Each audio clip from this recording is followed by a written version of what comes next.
with family. That's great. That's wonderful. So good to see everyone this morning and to have this beautiful weather. It's not raining. Anybody notice? It's not raining. So this morning I'm talking about being fully alive. How do we do that? When Jesus said, I want you to have the fullness of life, what was he referring to? He was referring to a state of consciousness, a dimension in which nothing is missing, in which there is the realization that you, in the essence of who you are already totally complete. You have everything you need. You've had all you need to be at peace and to live a life of abundance all along. You've always had it. So we think for a moment about Jesus and the consciousness he came into in the backdrop of fear and anxiety and people believing that they reported to a vengeful and judgmental God. So against that backdrop, he came to speak gently and lovingly about how to find peace right here, right now. So we're going to talk about that message for a little bit. So what is abundance?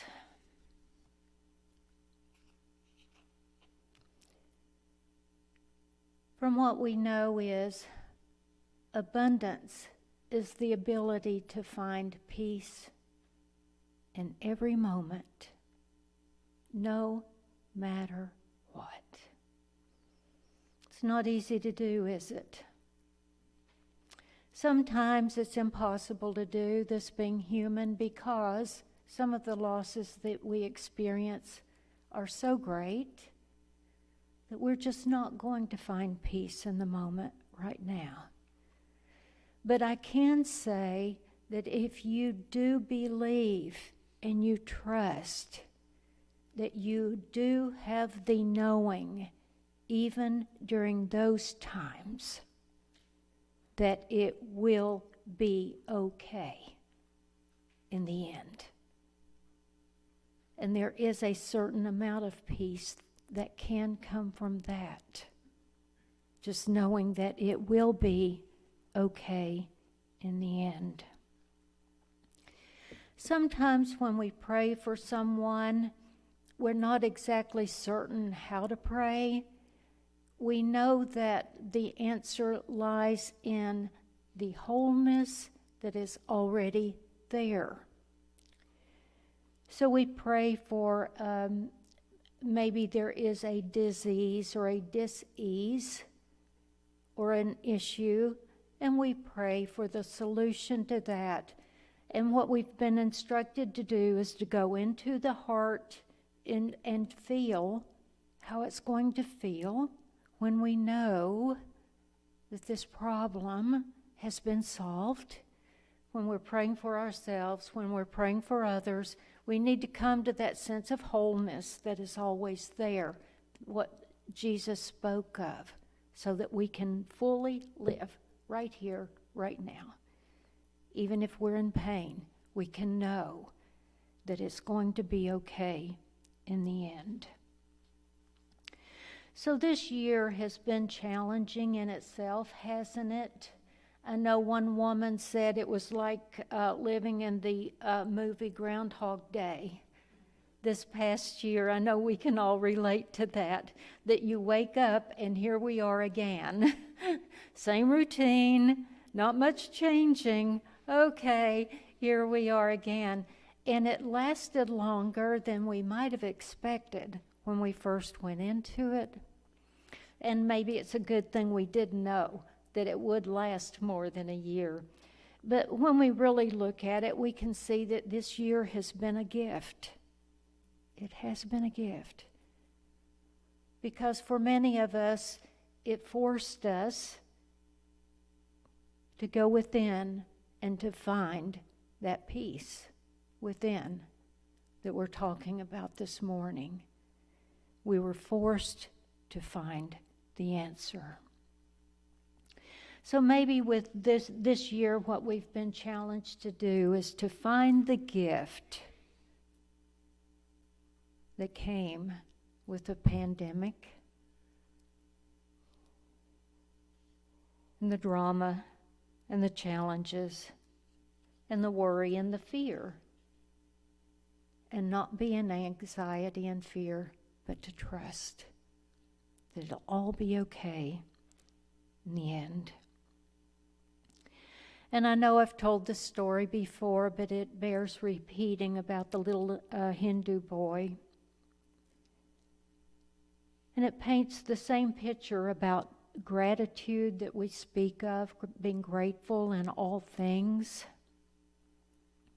how it comes alive, blessing all of us. So there's a boy who wants a drum, but his mother can't afford one. Sadly, she gives him a stick. Though he doesn't know what to do with it, he begins to play with the stick. He then encounters an old woman trying to light her wood stove.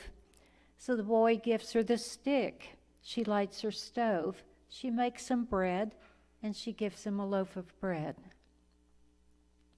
So walking on, the boy comes to a potter's wife whose child is crying from hunger.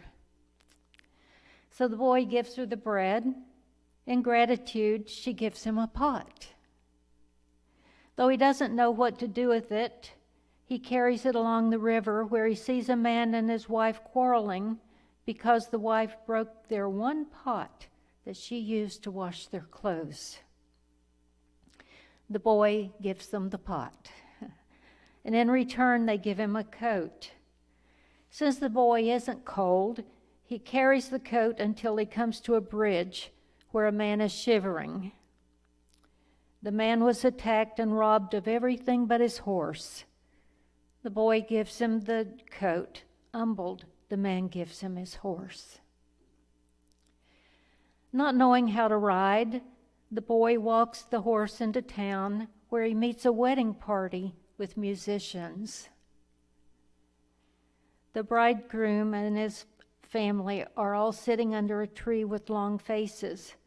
According to custom, the bridegroom is supposed to enter the wedding procession on a horse, which hasn't arrived yet. So the boy gives him the horse, and relieved as he is, the bridegroom asks what he can do for the boy. Seeing the drummer surrounded by all of his drums, the boy asks for the smallest drum, which the musician gladly gives him. What I love about the story is how it unfolds in unexpected ways, showing what possibility lies in being present by simply saying yes with an open mind and an open heart. When I imagine myself as that little boy, I wonder what would have happened if I'd stopped at any point. And the helping would have stopped, wouldn't it? Along with my stopping. Any point along the journey with any of the everyday items that were humbly given and passed on. So I would have cut short the unfoldment of my own goodness and the good that I was going to share with the world. And there's a woman that has come to church. When she first moved here, she came to visit with us, but then the pandemic happened.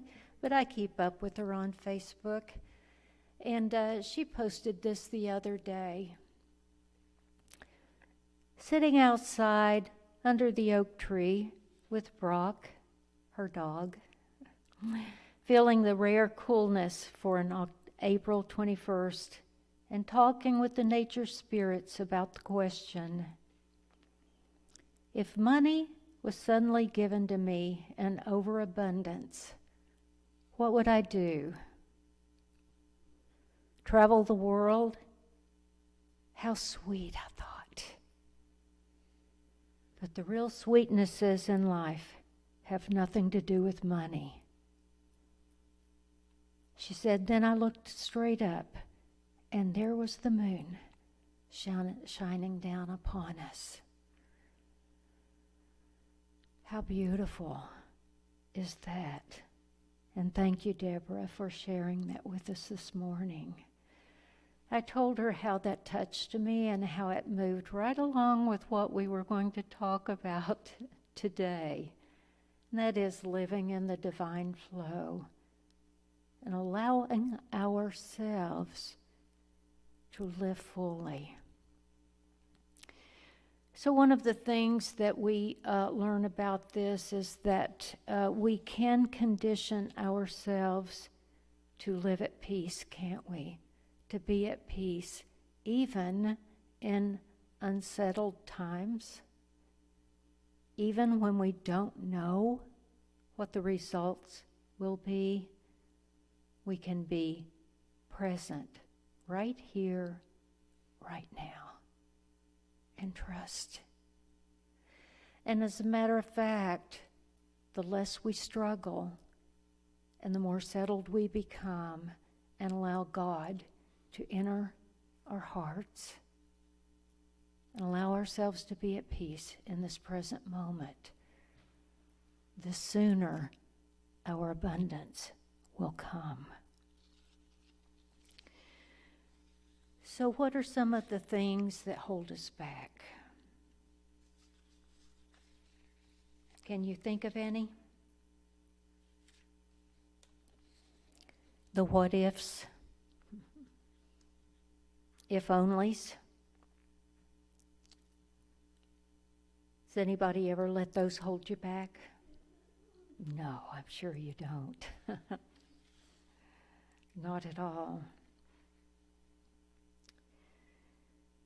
What if we stay stuck in those, just like we're in quicksand? You absolutely cannot move forward unless you are willing to let go. Now we know when there's been a significant loss that it takes time. We know that. We're not trying to smooth that over that need to go within, to process, to grieve. We know that's part of being human. But we do know there's a time for coming back out and being joyful again. As Jesus said, he had come to show us how to live life and live it more abundantly. Abundance, abundance. What does that mean? It means not living like a pauper too. Also, prosperity, allowing prosperity to come to us. Our good will come the more we feel that we are deserving.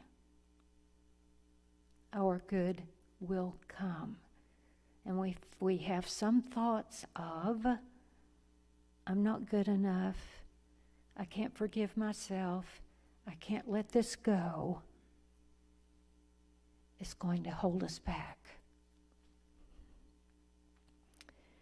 And we need to be grateful and know that we are deserving of good. Eckhart Tolle tells many stories in some of his books about, and his writings about, why we cannot be at peace now. He says that in order to be happy, we have to make peace with the present moment. He shares an observation that after 2 ducks get into a fight, they do the following. They separate and float off in opposite direction. They then each flap their wings vigorously a few times to get rid of the surplus energy that built up during the fight. Have you ever felt that? We've all had that surplus energy. Go on to your corner, flap your wings, get rid of that energy. And then here's what they do. After flapping their wings, they float on peacefully as if nothing ever happened. Why can't we do that? I wonder why.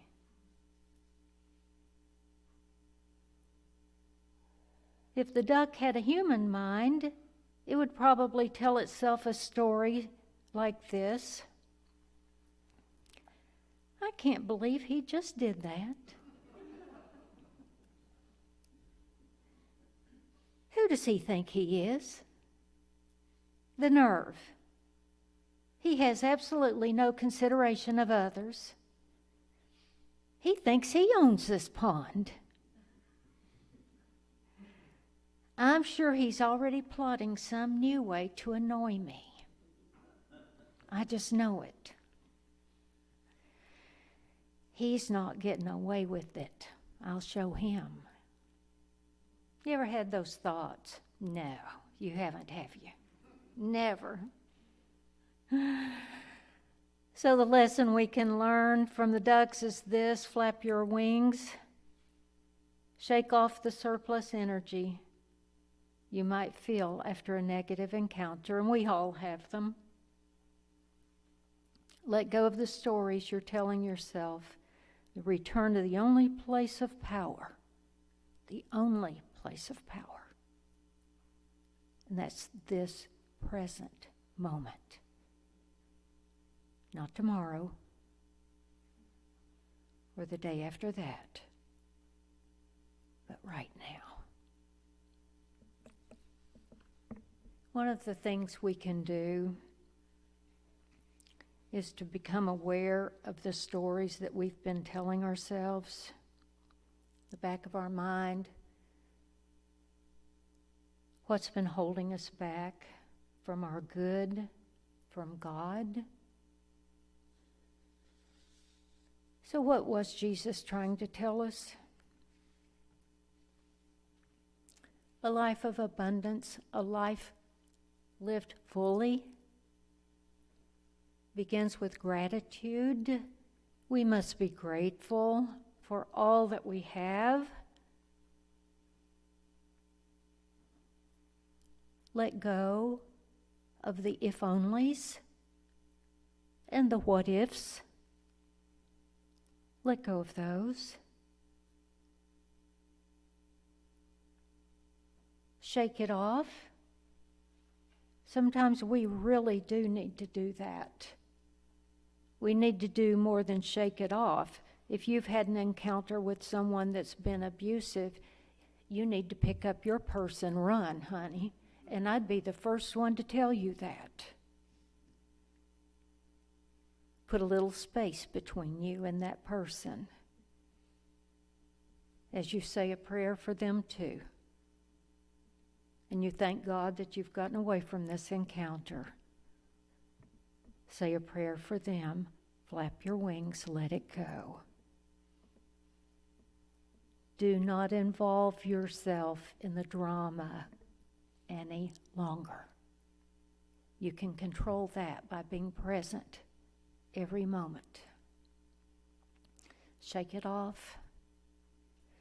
Allow the good, allow God to flow through you. To be you. We're expressions of God. Remember that. We are the only hands that God has right here on this earth. And sometimes we use those hands to throw newspapers in the morning and spread joy, don't we, Roger? And thank you, by the way. We do it by picking up little trash, raking leaves, smiling at another, by being at peace in the moment as much as possible, now and every moment of the day.